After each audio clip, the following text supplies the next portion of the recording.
So life is actually continuously changing. And I think we as individuals are also continuously changing. And this makes being and staying ourselves challenging from time to time. To learn about dealing with these continuously changing transitions, actually, or these continuous transitions in life, and the essential ingredient of creativity for this process. I'm talking today to Michael Alcée. I hope I pronounced your last name right. I was curious about that. That's good. He's a clinical psychologist from New York, and Michael has specialized himself in helping people navigate these continuous changes within their lives and also within themselves, while tapping in a wide range of resources for this process. Creativity, improvisation, and play are essential, I think, in this process. And Michael is also the author of the book, Therapeutic Improvisation, How to Stop Winging It and Owning It as a Therapist, which will launch actually May 17. You've been so generous to give me a manuscript, and I've been going through it. It's been a great experience so far. So Michael, thanks a lot for being here with me today and to talk. Thanks for having me, Julius. I'm loving this project that you've got rolling. Yeah. Talk about working with the changes. Definitely, yeah. There's every 9 days there's a big change in that regard. Yeah, and then obviously there's life next to it. Hey, Michael, before we dive in, could you start, please, by giving a short introduction on yourself, your work as a therapist, but also your interest in music and arts? Because I think that, yeah, the different fields is very interesting to me, and especially, obviously, your interest in this continuously changing aspect of life.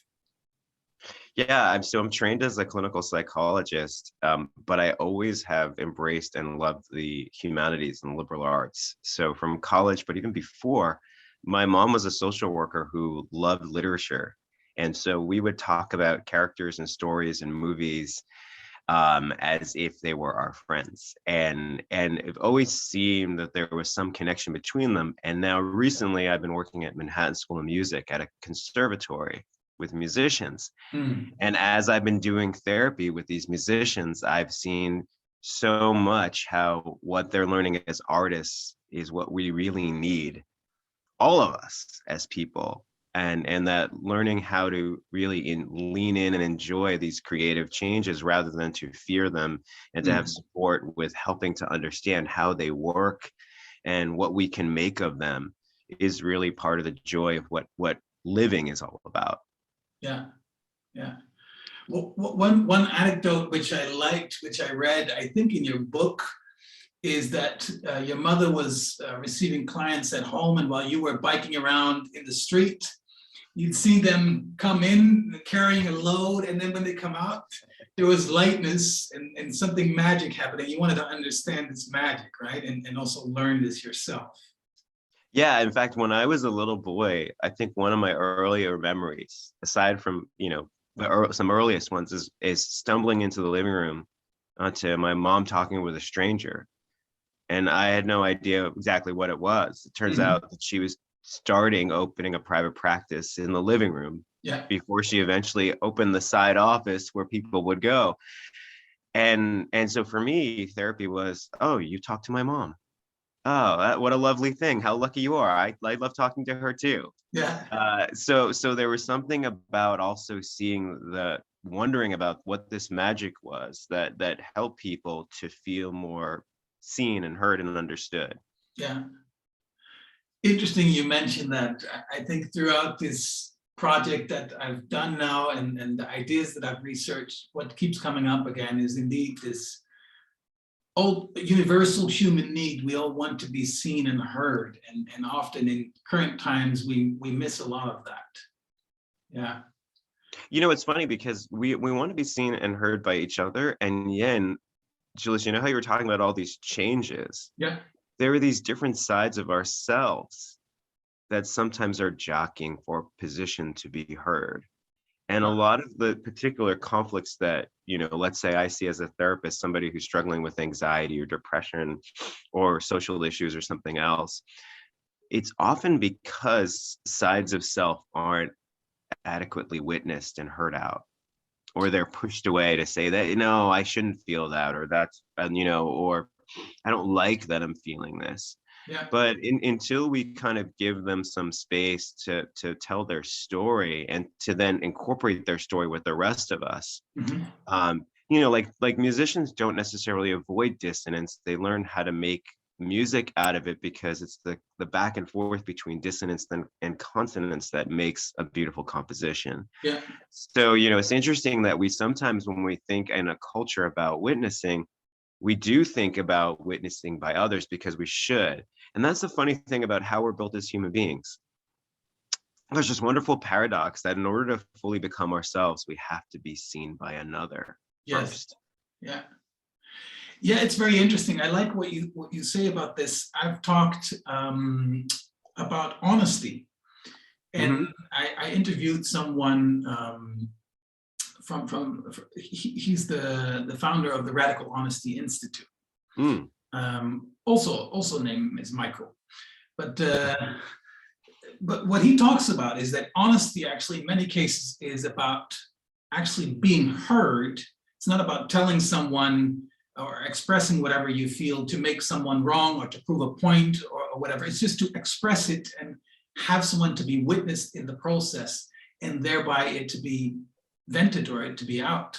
And this aligns with what you're saying about all these different sides of us, which cause conflict and anxiety if we don't allow it to be expressed. Yeah. And I think one of the things you're bringing out too is that empathy is not necessarily endorsement. We can witness somebody who has a different political opinion of ours, or a different, emotional opinion about something. Yeah. And hearing them out and understanding why and where they're coming from is often a very good thing. It doesn't necessarily mean that you're endorsing it, but by allowing the person to be heard, it allows them also to play with it and you to play with it together. Yeah. And I think that people sometimes feel like if you're just witnessing, it means that you're just saying, okay, come out and I accept everything. Yeah. In fact, it allows us actually to be more critical in a positive way, constructively, because we say, oh, I didn't know that information. Now I have a fuller picture to make a better decision. Yeah. Yeah, it's a good point. It's a very good point. I want to bring up a quote that you started your introduction with, which I really like in your book. And it's from the jazz musician and composer Charles Mingus. And he said that in my music, I'm trying to play with the truth of what I am. And the reason that's difficult is because I'm changing all the time. And personally, I think it's a great start of the book, and it sets the tone, because I think this is very fitting to life. It's fitting to me personally. I mean, I know this from my own experience. We're changing, we're growing, we're learning, and we are transitioning all the time. Yet at the same time, and here's kind of the paradox or the contradiction, society teaches us to be consistent. We should be consistent. We should kind of stick to our directions, and we cannot change our mind. And I think, this causes a challenge. How do we deal with this contradiction? Yeah, it's really interesting because it reminds me, I was once talking to this astrophysicist of all people, and he was telling me, Mike, when you look at that table right there, it looks totally solid. Yeah. But the physics tell us that it's constantly in motion. Yeah. And he said, but Mike, but even though it's constantly in motion, we have to proceed as if it's stable. And I think it's the same thing with psychology. We do need a sense of stability and order. Like, I can rely on myself, or I can rely on some core, which is important. But it turns out that the core comes from being in touch and aware of how dynamic we are. And as we get practice with that, that's why I use the metaphor of jazz. Like, a good jazz musician is able to work with different changes, but they also can see larger structures. And they're like, I'm playing blues, but I know that I'm within a certain form that I can work with and move out of, but come back. And there's anchor points. And you're right. I think as children and beyond, and even in school, we're taught, pay attention, Or, why can't you kind of be consistent? Yeah. You're contradictory. Yeah. And the thing that I wanted to kind of express with this book is that we're built to be contradictory. We're Yeah. built to be complementary, right? We're built with, left brain logic and right brain emotion. And those two systems go completely in different directions, but together they create dimension. Yeah. But you're so correct. One of the challenges, I think, for all of us is to recognize that we are so dynamic. But then I think once we realize we're dynamic and we have a core, we can reach a third place where we can embrace both. It's sort of like, just as how we're talking here is very similar to a therapy session. When somebody comes into a therapy session, they say, wait, what's the agenda? What should I talk about? Or what do you think I should talk about? And I often tell people, I know that is anxiety producing, but don't worry, your dynamic psyche is going to find and open up stuff, and we're going to riff together. And as we riff, we're going to find central core dynamics that are going to be very, very discernible. Mm-hmm. It's a lot like riding a bike. You get a sense of stability from motion. Yeah. I think sometimes we don't realize that. I don't think we like to think about that. Yeah, it's a great analogy, and it's very true. Yeah. And then when we do that, Julius, the thing that's really cool, and by the way, I'm not just coming up with this myself. This is the great poets like Rumi, Pablo Neruda, the novelist Virginia Woolf, the poet Walt Whitman. All throughout history, writers and poets have seen that we are built with this polyphonic self, these many different selves operating at the same time. Yeah. And instead of seeing that as purely a problem, it's really an interesting creative opportunity. And the more that we understand that we're all built like this. Yeah. We're all built to be somewhat confused at times, but it's only because when we don't understand the rhyme and reason behind why these different voices are trying to come in and how they're trying to serve us. Mm-hmm. And then once we get to do it, like, we work with both sides of being able to feel like I have a center focus, but I also allow all these other things in. It's, again, just like that session, and like, we can go in lots of different directions, but don't worry, they're going to be tied together. Yeah. And so you said some interesting things. We need to be in touch with how dynamic we are. Yeah. How can we get in touch or stay in touch with that dynamic? That's one thing. And maybe I want to start with this, and then I have another follow-up question about that third place that you mentioned. Yeah, it's a beautiful point. The funny thing is, we start as children in this place where we embrace the dynamic nature of changes. I mean, partially because we're not yet built to segment things out. But if you watch children playing, they improvise instinctively, and they get interested in something, and they get curious, and then all of a sudden their attention moves to something else, and they go with something else, and they don't judge themselves for switching. Yeah.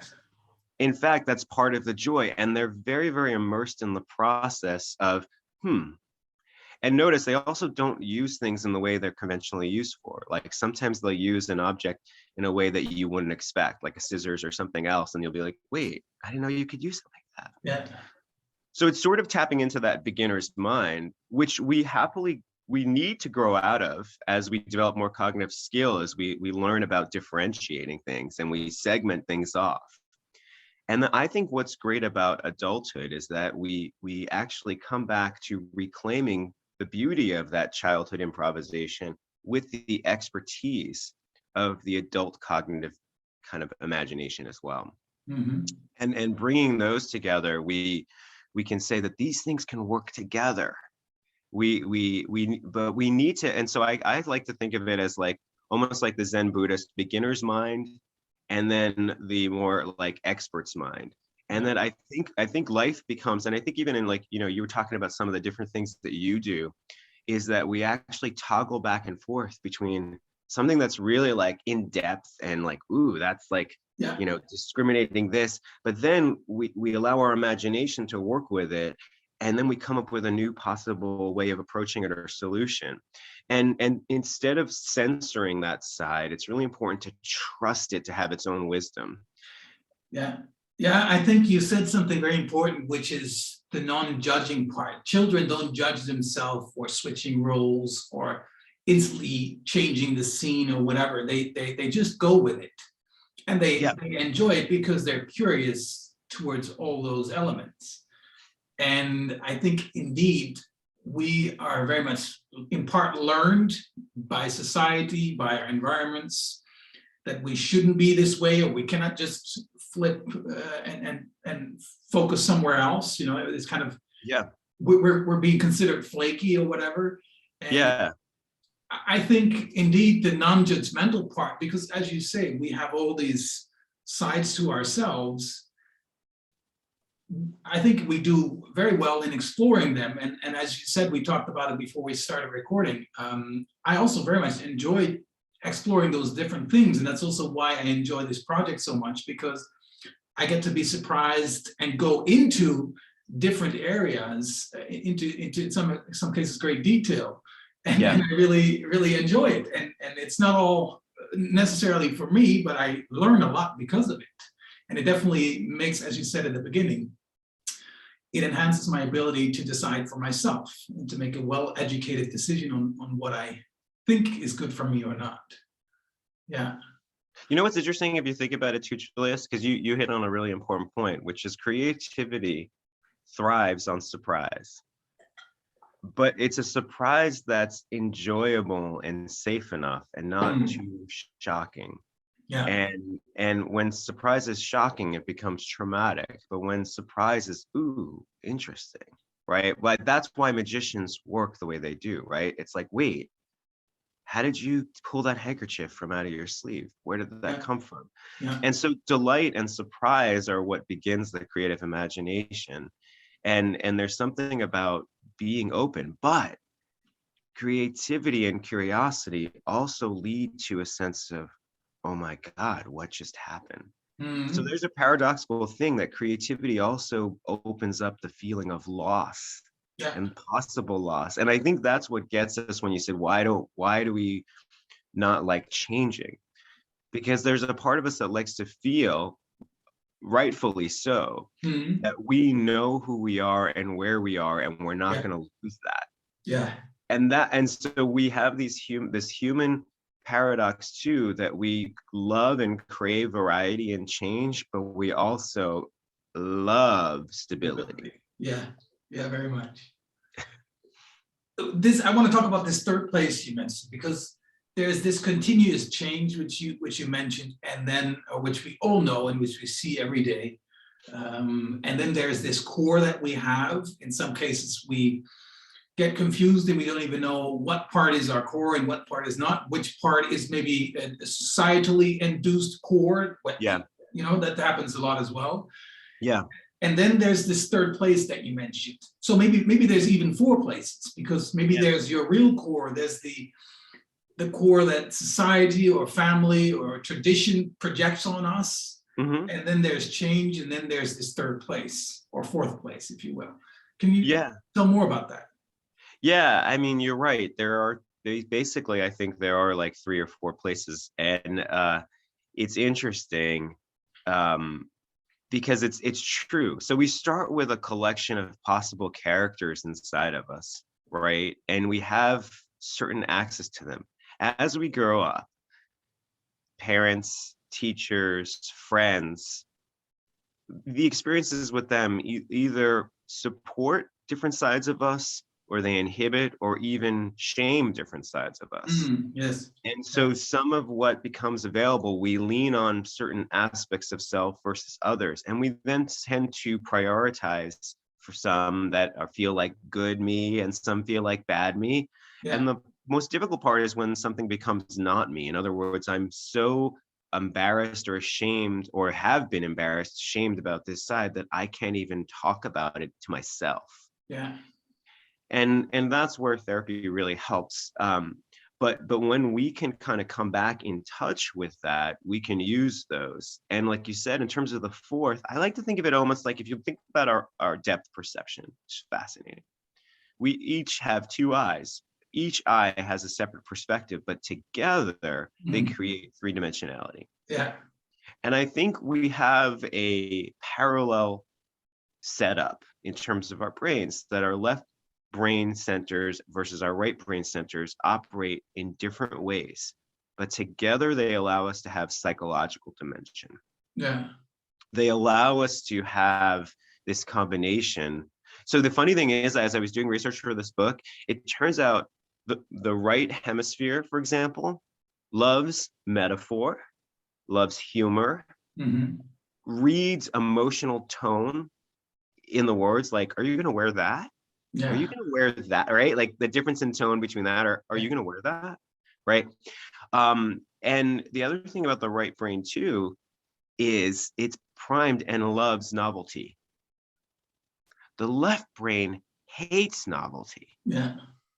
Hates novelty so much that if you had damage to certain areas of vision in your left brain and you couldn't see a side of the world, your left brain carries on as if that side doesn't exist, because it doesn't want to incorporate that new information.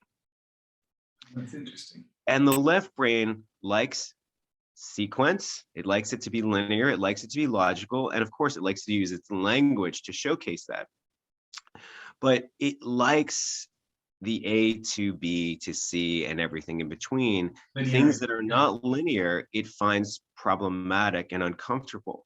Yeah. So it's interesting. It's like having two eyes that work with completely different rules, and yet together, the third that comes with them is the depth perception psychologically. And that depth perception allows us to not only track ourselves in more dimension, it allows us to track others in more dimension.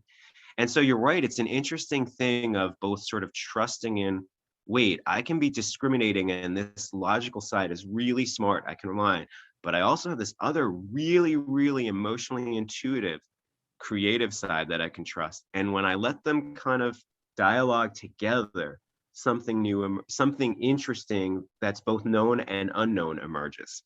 So this third place then is kind of trusting, not only trusting, but also, tapping into the value of both these aspects and sides of ourselves, and finding a way to integrate them and being a whole, a functioning whole together. Well, here's a good example, because you're talking a little bit about your work, right? So we see it actually in the business world and even in, the digital world.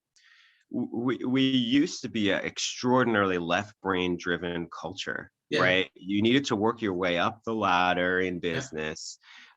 You had to go through the conventional steps and pay your dues. And once you did that, like, you would get success and then you'd keep on building. Yeah. But digital culture has made it so that those rules of sequential stuff are not as valued, because nonlinear thinking is what also creates innovation. Yes. And so you've had a lot more nonlinear thinking of like, hey, wait, we can, like, in other words, like Netflix, for example, right? Like, oh, movies, like we don't have to go to the store to get them. Yeah. And Blockbuster had no idea what was coming. They're like, this is not going to go anywhere.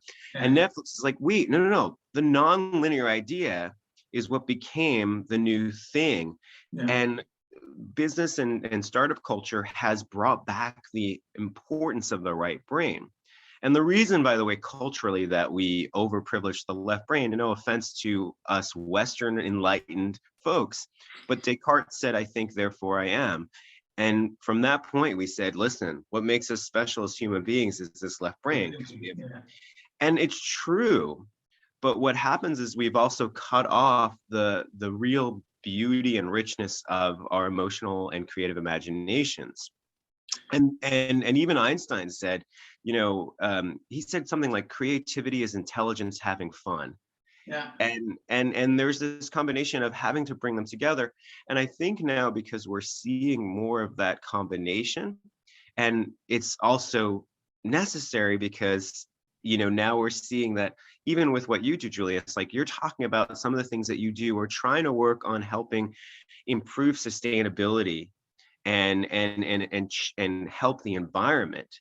At the same time, you're probably thinking of very high level ways of making that happen.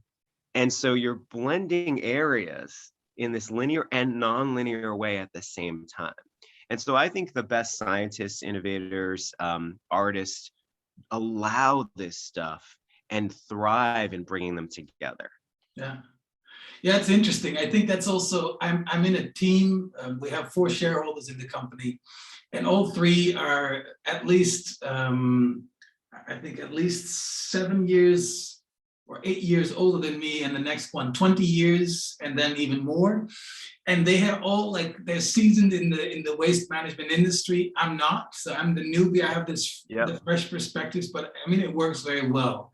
And we've developed new approaches also to marketing the final products, the organic fertilizers, which is actually a commodity. And what I've done also is really to focus on the branding and the value for the end user in terms of knowledge sharing and things, and building really a brand around a commodity product. So yeah, there's a lot of synergy in that sense, also between, I guess, maybe more right brain ways of working in a left brain kind of process oriented environment. Which is great. If you look at that as an example, it's actually illustrating exactly what we're talking about, because the structure of your organization equalizes left and right brain. Yeah. And says, wait, a young, creative, imaginative person coming in who doesn't know so much, beginner's mind, yes, is also dealing with experts. And instead of saying, don't work together, work together. Yeah. Because what you create is that third thing that you're each a part of. Yeah. And I think the cool part about this is to see what happens in business innovation and science innovation and even artistic innovation is available to all of us psychologically every day. Yeah, yeah. I want to talk about this external part and this intrinsic part, or internal part, because we have this cloud of continuous change and continuous transition, actually, that we're both with us in the world, but also within ourselves.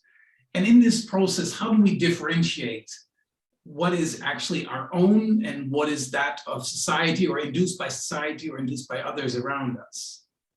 Yeah, I think it's a really good point. And I think actually another reason I think this book was interesting to write is because of how timely it is, because we've all actually had this interesting experiment together of what it's like to have all the rules change very, very fast. Yeah. And all of us having to figure out from scratch with no preparation how we are going to relate to that, right?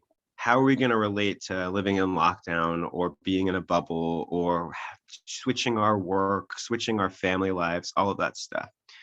I think of it almost like as this interesting kind of little experiment that we've all had, right? To be able to do that. And I think it's true that we're not operating in a vacuum. There's lots that's changing outside of us. Yeah. But I think that one of the things is that we also have the interplay between how we can be creative about that. For example, one of the things that, I found really creative about, like, oh, we have this pandemic and it's just going to be us, right? I have a little boy with my wife, and I thought, well, okay, how can I make this an interesting experience? And so I cleaned the basement so that I had more space for my, at the time, 2.5, 3-year-old to play. Yeah. And then I'd be like, oh, well, I can't do anything. That's when I wrote the book, right? There are different ways in which it's also how you can see possibility within the changes outside. Now, we often see changes as, oh my God, this means only negative things, and they can't, right? Okay, we're not going to be able to see as many friends, but there's also possibility in that too. Okay, I'm not able to see friends in this way, but I'm able to talk to people like this. And that means I'm going to possibly have other ways of connecting with people in places that I never would. Yeah. And so I think, one of the things that we look at when we look at changes, there's a writer, trying to remember his name. I think his name is Mel Schwartz. He wrote this book called The Possibility Principle. And he said, we tend to look at things that we don't know as uncertainty rather than possibility. And the reason I mention, some of the jazz greats like Charles Mingus is they don't see changes as problems, but possibilities. Yes. Yes. But it is true. We have to honestly be with what are the realities of these changes. Just like a business person, what are the potential pros and cons, and how can I get more of the pros out of it while recognizing the limitations? There's an American poet by the name of Robert Frost, and he once said, poetry without rhyme and meter is like playing tennis without a net. And so some of the limitation is also what makes things interesting and also gives us some of that stability. Yeah. And no matter what's changing, there's always going to be constraints within that. Yeah. And you want to figure out how you can find the interesting tension in those constraints and find a way to work with them, not just find them a problem. Yeah. No, very much agree. What I was pointing at though is the part where in all of these impulses, in all of these changes and feelings or experiences we go through, how do we differentiate between the part that is our own and that's induced by others? Ah, yes. It's, that's a fascinating thing, Julius, because you know what? We're built in an interesting way too. We're built to empathize extraordinarily, so much so that we might not even realize that when somebody is sad, we're starting to feel emotionally and neurologically as sad as they are. Yeah. And it can sometimes be confusing. Is this me or is this them? Yes. I think one of the big things is to really learn about what is happening inside of you of those different characters that are being summoned, but then also to see almost if you can notice which characters in them are being summoned at the same time. This is what makes life so challenging because you're like, who am I talking to now? Yeah. And yeah. Well, I was going to say, so kind of this would be also to go to a third place in a way where you observe that of the other and where it's coming from and that of your own and where it's coming from, and then kind of trying to have a so I'll give you an example. I had a session the other day, a lovely guy who is a 20-something, and he works in tech. And he said to me, Mike, I just have a question for you. How do you work day to day, seeing clients, and how do you not get burnt out? I thought it was just an innocent, fine question. And it was a cool question. And I answered him. And then a few minutes into our session, I realized he was asking unconsciously because he was trying to figure out the solution himself, but he didn't realize it yet. And at first, as he was asking me the question, I thought it really was only about me. He was just genuinely curious, which I think he was. Yeah. But I realized, he's trying to understand himself through me, and this is cool. And now I could see the difference between who I am and where he is, and where I'm at in my career versus him. And to just notice how easily we can merge into each other. And there's beauty in that when it feels like, oh, okay, that's a compliment. But sometimes we merge in each other in ways that are not so easy. Correct, yeah. Because I inject you with my anger or my sadness, and I don't tell you that I'm doing it. And so it's also really important to be curious about how emotions work and curious about, wait, was that me? And also trusting some of our instincts, right? I wasn't feeling that way a moment ago. What was happening right now in this interchange? Because we are like chemical reactions with each other, right? Yeah, definitely, very much, and very fragile beings in that sense. Actually, we are. Yeah. I mean, I think one of the things, and a nice way of putting it, because it's true, is I think we are highly responsive creatures. Yes. And we are built to be, and if we're not, we're built to actually instinctively try to find ourselves through others. And there are times when we don't realize that we're doing it. And there are times when others don't realize we're doing it. Yeah. And this is what makes us so funny. This is why Shakespeare like laughs at us through his characters in some ways, because we do these funny things. But I do think, another way of thinking about it is I like to think we are sophisticated emotion regulation machines. And yet Or we're trying to be. we're trying to be, Yeah. yes. And then sometimes you kind of go under the hood and you're like, wait, that wasn't sophisticated at all. Yeah. It's very interesting and extremely multifaceted. Yeah. Yeah. You focus on creativity and improvisation and play and the influence of creative fields such as music and arts. How can we apply creativity in dealing with these continuous changes without feeling that we're just adding more options and more choices, and by that become even more lost? Yeah, so we would each do well to imagine a few things. Imagine ourselves, what musicians do is they listen closely to how tones shift, how the chords change.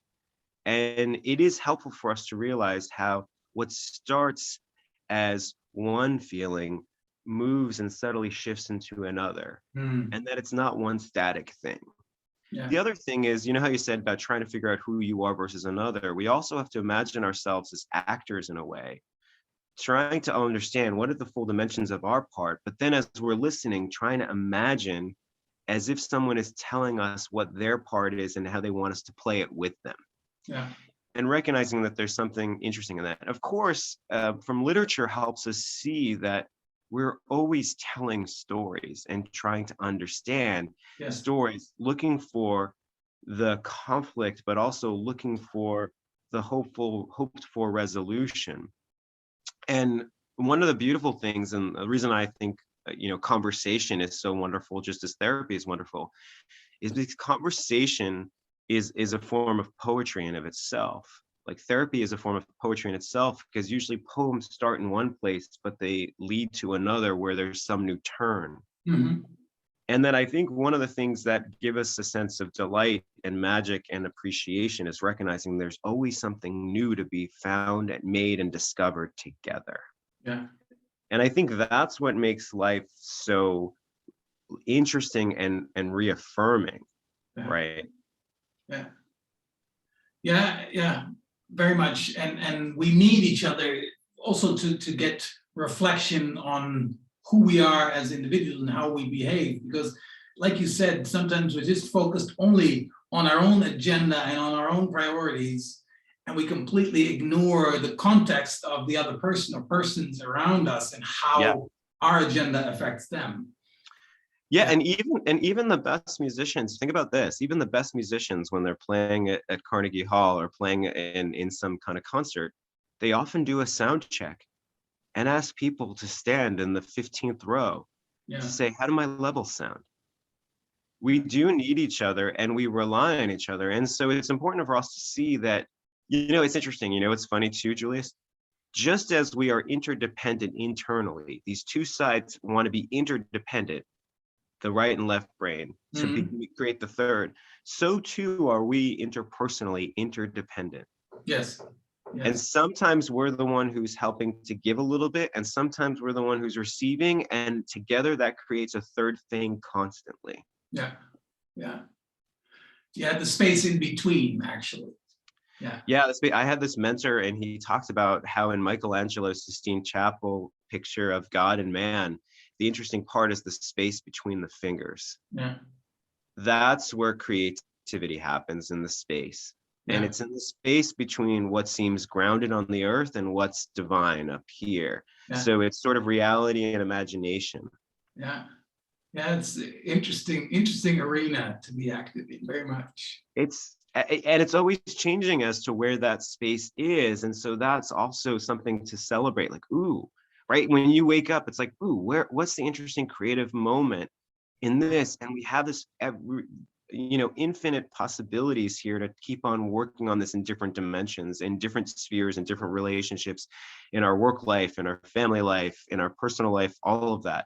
And so one of the things that I was hoping to do with this book was also to help people celebrate, wait, when we talk about mental health, sometimes we talk about mental illness or psychological disorders, which is helpful because it's good to know when these things get out of whack and when we can help them. But it's also much fuller, much richer to talk about, wait, how are we built and how do we work, and how can we understand that we are such creative beings and we can tap into this transcendence by learning about this. Yeah, yeah. I want to touch upon the improvisatory part and the creative part. Because while being improvising and while being creative, how can we also stay intentional during this process? Yeah. Because it's easy to get lost, right?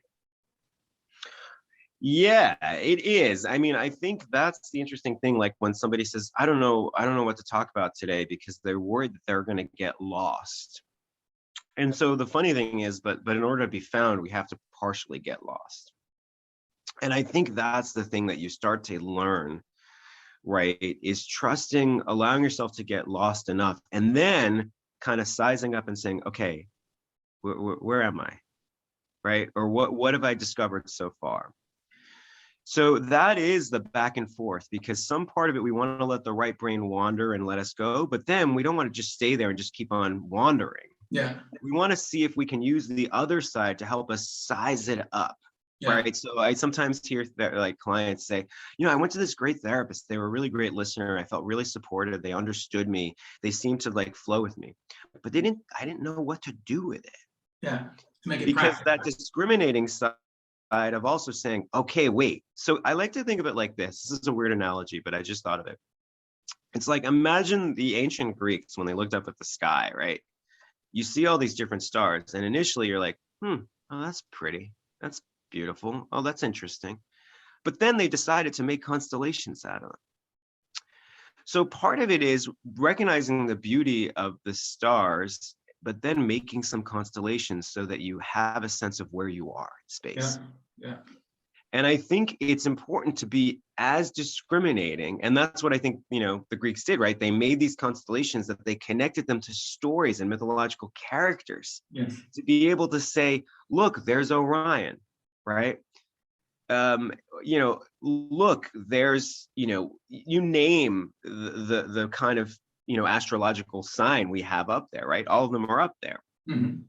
And so we also want to help locate and defamiliarize the strange, but we also want to appreciate the inherent beauty of it. Yeah. And it's a constant back and forth. And you're right. We also live in a world where we're so easily distractible because of our phones and because of 24. So it is actually very important to kind of keep on coming back to saying, oh, okay, I wondered what was interesting and important, and what was the constellation in that I could put together. Yeah, that creates the structure, and by that we can check it with our intentions, basically. Right. So even so, if you think about that session, when that person brought up the fact, wait, how do you deal with burnout?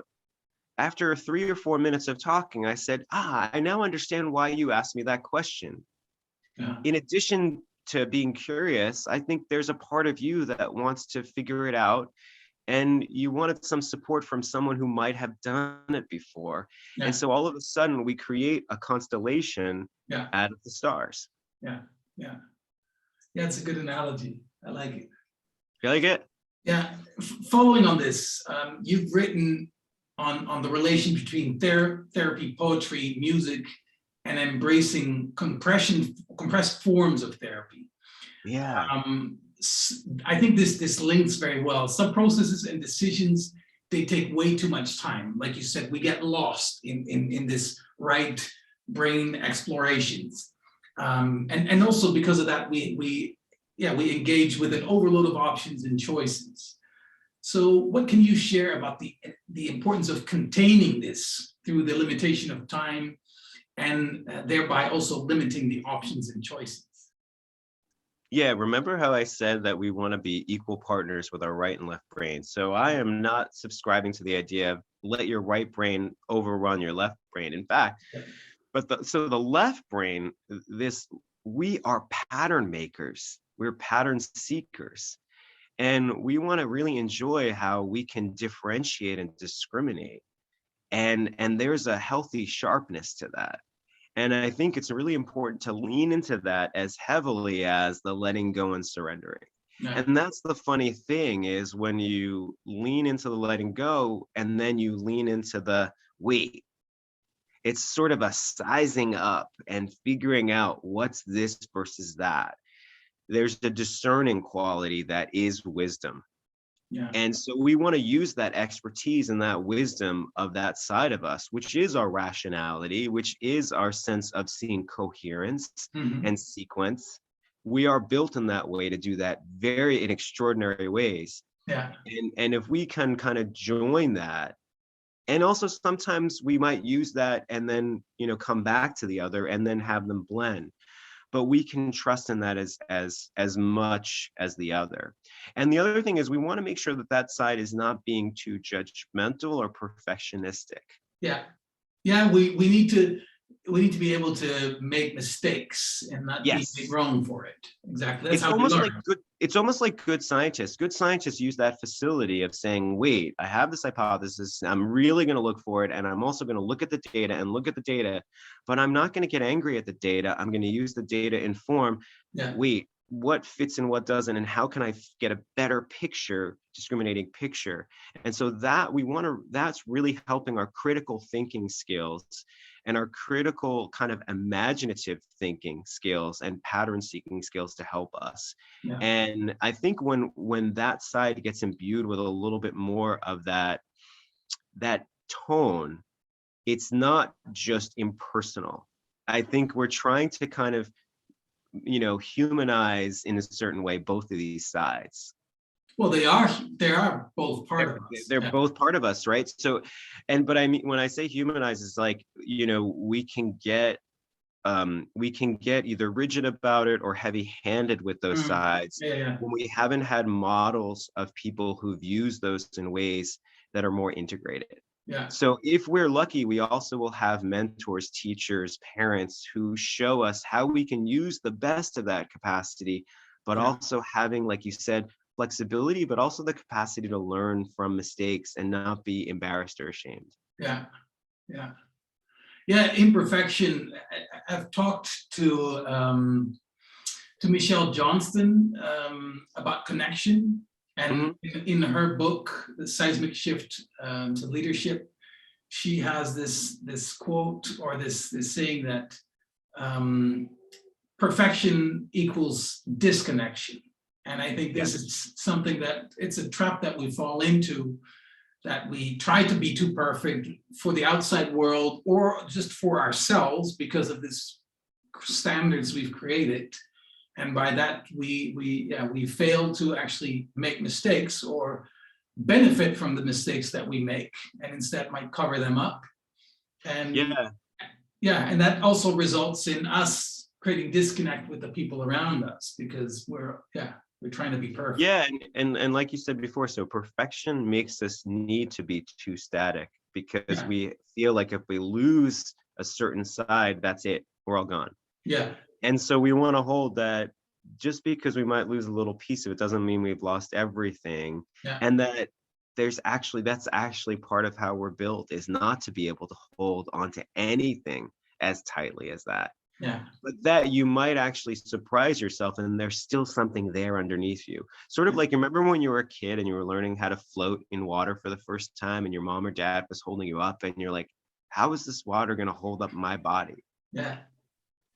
And there's something of a magic that happens when you discover that the water will hold you. Yeah. And that you sort of surrender to it and instead of trying to fight it. And perfectionism tries to hold us up without the water, as if we're the water and the body. Yeah, it's a good metaphor. Yeah, very much.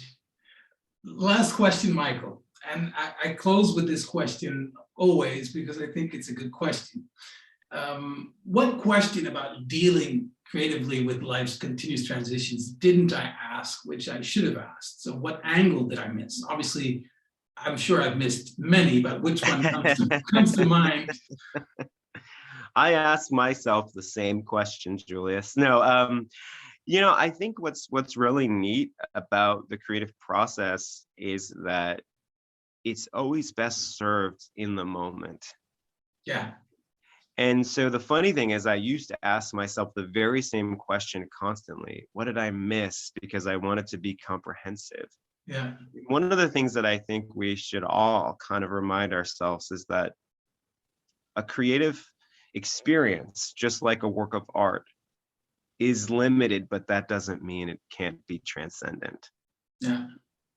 And so I think one of the things that's always interesting for us too is to recognize that funny paradox. It's funny. I tend not to think about what's missed. And when I was a kid, when I was growing up, I write about this in the book. I had this jazz teacher, and he played this beautiful lick. He played this beautiful melody right before my lesson. I just heard him as I was coming in, and I said, "Hey, Andy, aren't you going to write that down? That's like beautiful." And he's like, "Nah. If I forget it, another good one will come along." Yeah. So I think there's something also about trusting. I was going to say, he has confidence, he trusts the process. And I think, when you ask me, like, how do we get that third place, is that it becomes a sort of deep trust. Yes. That it is enough and it's okay because there's always more. And that's a wonderful thing. I like that. It's okay because there's always more. Yeah, that's it. And isn't that good? There should be more. It's like, oh yeah, cool. Yeah. And it's true, because actually we're only limiting ourselves in our mind. There's always right. More. Yeah. So, but this has been so much fun to play and tinker with and enjoy all the different places that it takes us. So I really appreciate it. Yeah. Hey, thanks a lot, Michael. It was great. I'm very happy that Ruth connected us. I'll definitely be sure to follow up with her on this. Yeah, please and do. With you on Tuesday when my deadline is due, what I've made out of it. Please do, and keep connected. And I'm happy if there's anything that I can help with in the future. Just let me know. I'm always around. Absolutely, and likewise, I'll be in touch. Yeah, thanks. All right, Julie. It's so good talking to you. This felt like an hour that just flew by. That's great. Have a great Sunday. You're at your morning in New York. Yes. So have a good rest of the evening. I will speak to you soon. Be well, my friend. Yes. Bye. Bye.